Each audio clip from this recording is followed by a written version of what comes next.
vraiment un des éléments du chantier qu'on voit. On le voit très très loin, hein.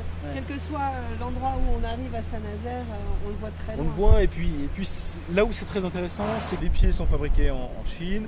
Toutes les parties, tout ce qui est roulage était fabriqué en Allemagne, mais c'est passé par la Chine, je ne sais pas pourquoi. Et puis alors, la poutre a été faite chez nous.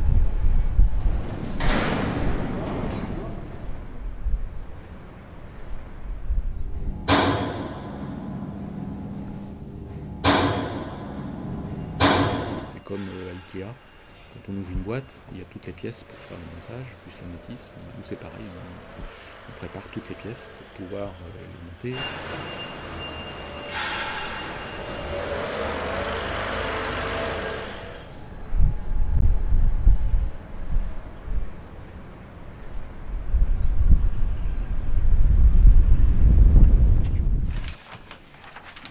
C'est un planning de navire, ça. Voilà. Ça ressemble à ça. Ouais. Bon, oui, ça peut être ça. Ça, c'est les blocs, les différents blocs.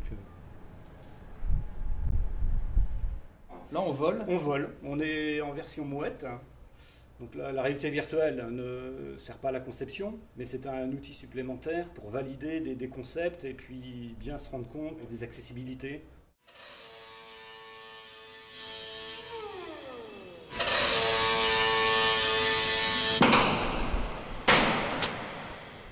Ce sont les ateliers de préfabrication, ceux qui commencent à faire de la soudure en fait, ont besoin d'un ensemble de pièces. Donc on prépare ce qu'on appelle des pickings, ce sont des kits en fait. Le picking, c'est un ensemble de pièces nécessaires pour réaliser un sous-ensemble. La découpe des pièces chauffe la tôle qu'on est en train de découper. Oui. Donc c'est un jet ionisant. L'état de la matière change en plasma en fait, et ça fait la découpe de l'acier. Ça enlève juste la peinture en fait. Alors la meilleure hauteur, ça peut être d'installer des pitons d'accrochage en dessous pour mettre à bord. Et du coup après, demain on va le relever pour le mettre sur un transport lourd.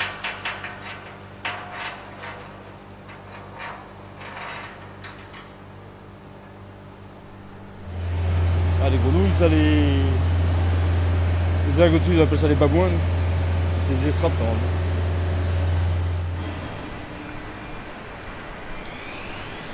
Alors c'est plutôt des machines qui permettent d'automatiser la soudure sous forme de chariot qui porte la torche de soudage et qui permet de déplacer la torche de soudage à vitesse constante.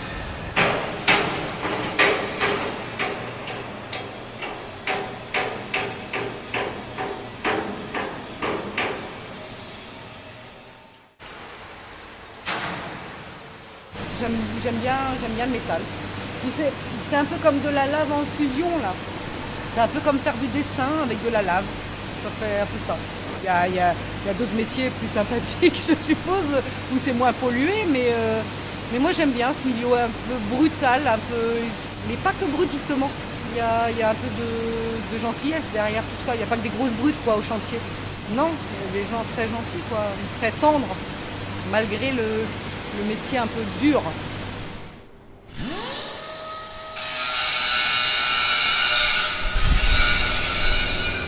Bon, ça pose casse-croûte.